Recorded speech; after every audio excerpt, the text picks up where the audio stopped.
اس کو، اور جو تقریب ثابت نہیں حضور سے اور صحابہ سے، یقیناً یہ کہیں باہر سے آئی ہے. یا تو ہمارا خاندانی پس منظر جو ہے، اکثر تو ہندوؤں سے مسلمان ہوئے، وہ سادات ہوں، صدیقی ہوں، فاروقی ہوں، عثمانی ہوں، وہی ہیں نا جو باہر سے آئے تھے.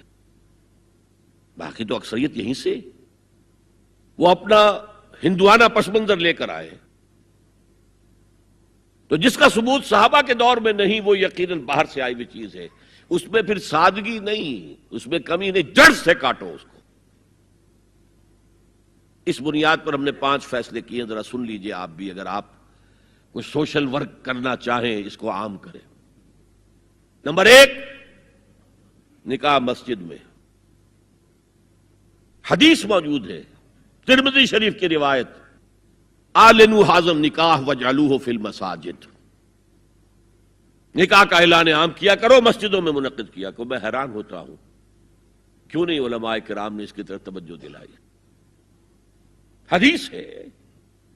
ہاں میں مانتا ہوں ان کا کہنا یہ ہے کہ یہ یہاں جو امر ہے کہ مسجد میں منعقد کرو، یہ امر وجوب کے لیے نہیں ہے، استحباب کے لیے. مستحب ہے یہ کہ مسجد میں، تو بھائی مستحب کیوں چھوڑ رہے ہو تم؟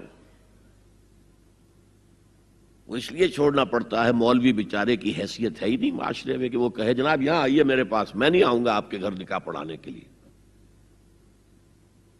وہ اپنا رجسٹر بغل میں دبائے بیٹھا سوکھتا رہتا ہے. وہ تو آنی تھی بارات عصر کے وقت، مغرب بھی جا رہی ہے، آئی ہی نہیں، وہ بیٹھا غریب. پہلے 20-30 روپے ملتے تھے، اب 200 300 400 ملتے ہیں، اور کیا ہے. میں نے انہیں یاد دلایا، دیکھو شرم کرو. عیسائیوں نے آج تک اپنے چرچ کی اور اپنے پادری کی عزت یہ رکھی ہے کہ شہزادے اور شہزادی کی شادی ہوگی وہ بھی پادری چرچ میں آئیں گے. شہزادے کی شادی ہو رہی ہے تو جو ان کی پارلیمنٹ کے ساتھ ہے چرچ، وہاں شادی ہوگی. وہاں پردہ نہیں ہے، لڑکا لڑکی دونوں آمنے سامنے کھڑے ہو کر قول و قرار کریں گے. ہمارے ہاں پردہ ہے تو اس لیے لڑکی کے گھر بھی جائیں گے تو لڑکی تو محفل میں نہیں آئے گی. لڑکی کا ایک وکیل ہوگا، وہ وکیل اجازت لے کر آئے گا، 2 اس کے گواہ ہوں گے، اس کے سامنے اجازت لی گئی، پھر وہ نکاح خواہ کو اجازت دیں گے، وہ نکاح پڑھا دیں گے. پہلی بات یہ ہو گئی کہ نکاح مسجد میں. نمبر 2، نکاح کے موقع پر کوئی دعوت طعام نہیں، کوئی ثابت نہیں. دعوت طعام صرف ایک ہے، وہ ولیمہ ہے. اور اس قدر معقول بات ہے، سب باپ اپنے سینوں پر ہاتھ رکھ کر سوچیں اور میری بات سنیں. کیا بیٹی کو گھر سے رخصت کرنے کا وقت جو ہے وہ خوشی کا وقت ہوتا ہے؟ جب بیٹی گھر سے جا رہی ہو، کوئی جانور بھی آپ قربانی کے لیے، کوئی مینڈھا کو بکرا لے آئیں 8-10 دن پہلے اور بچے مانوس ہو جائیں تو وہ جب آپ ذبح کرتے ہیں تو پچھاڑے کھاتے ہیں کہ نہیں بچے؟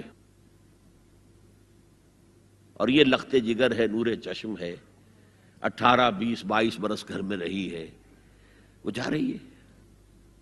خوشی نہیں ہے وہاں، صرف یہ ہوتا ہے اے سائی آف ریلیف کہ ایک ذمہ داری کا بوجھ تھا، اللہ نے آج پورا کرا دیا، اتروا دیا بوجھ. پھر بھی اندیشہ ہوتا ہے، پتہ نہیں مزاج ملے نہ ملے، نئے ماحول میں جا رہی ہے، وہاں جا کر ایڈجسٹ ہو یا نہ ہو، اندیشے پھر بھی ہوتے ہیں ذہن کے اندر. تو ان سے مرغ پلاؤ کھانا اور متنجن کھانا کوئی معقول بات نہیں ہے. معقول بات کیا ہے؟ لڑکا، اس کا گھر آباد ہوا ہے، وہ ولیمہ کرے، اس پر باقاعدہ احادیث اولبوا ولو بشاۃ، ولیمہ ضرور کرو چاہے ایک ہی بکری ہو تمہارے پاس، ذبح کرو، کاٹو، کھلاؤ گوشت اپنے دوستوں کو، احباب کو. یہاں تک کہا کہ بیس طعام الولیمہ، برا کھانا ہے ولیمے کا کہ اس میں غریبوں کو نہیں بلایا جاتا. ظاہر بات ہے مسلی کھلانے کے لیے تو ولیمہ نہیں ہوتا، اپنے احباب کو، دوستوں کو بلایا جاتا ہے. پھر بھی میں تم سے کہتا ہوں کہ جسے ولیمے کے لیے بلایا جائے وہ اگر نہیں جائے گا تو اللہ اور اس کے رسول کے حکم کی نافرمانی کرے.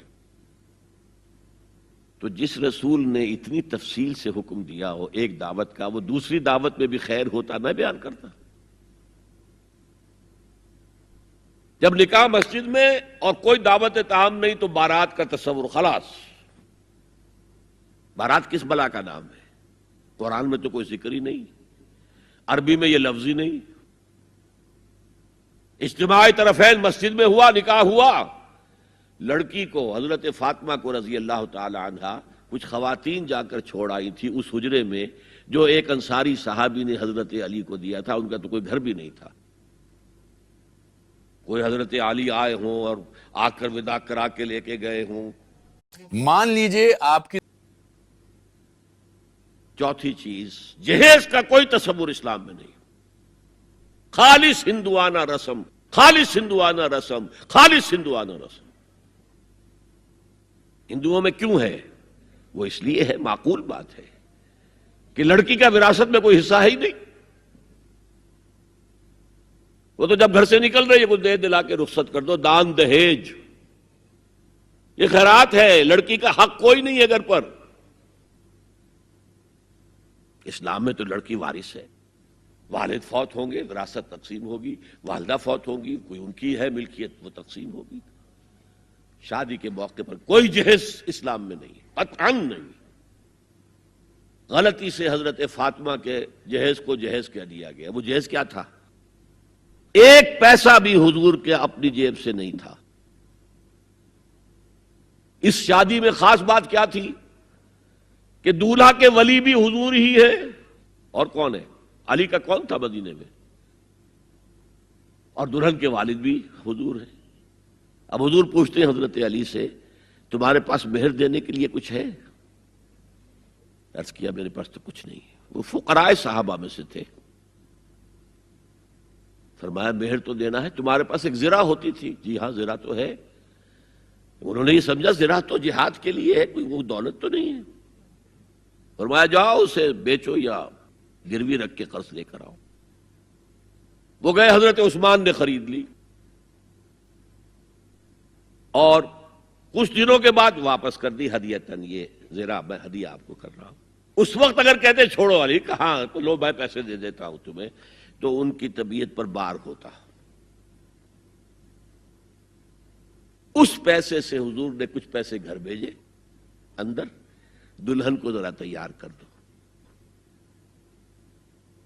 اور کچھ پیسوں سے وہ ایک گدا جس میں کھجور کی کھال بھری ہوئی تھی، اور 2 تکیے جس میں کھجور کی کھال بھری ہوئی تھی، ایک مشکیزہ کنویں سے پانی تو لانا ہی ہے نا، ایک چکی جو ہو یا گیہوں ہو پیسنا تو ہے نا، کوئی 1-2 برتن اور. اللہ اللہ خیر صلی اللہ. یہ تھا جسے جہیز کہتے ہیں، جس میں ایک پیسہ بھی حضور کا شامل نہیں ہے. وہ حضرت فاطمہ کا مہر تھا جسے بنایا گیا. ورنہ مدینے ہی میں دوسری آپ کی صاحبزادی کا نکاح حضرت عثمان سے بھی ہوا. کہیں ذکر ہے جہیز کا؟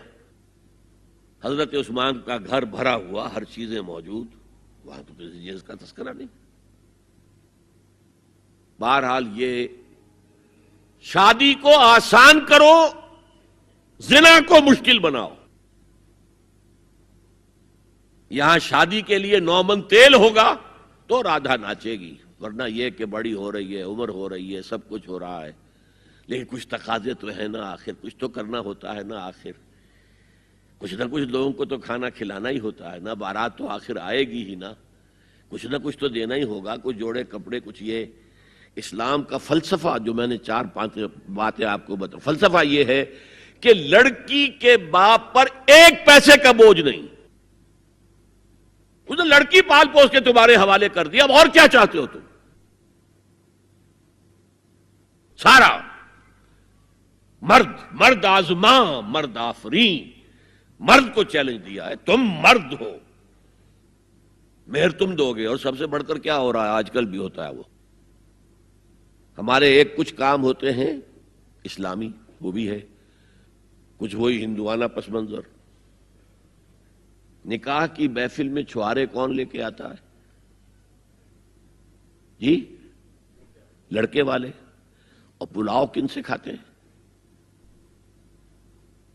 بھائی جس کو تمہیں مرغ پلاؤ کھلا رہا ہے وہ چھوارے نہیں بانٹ سکتا تھا؟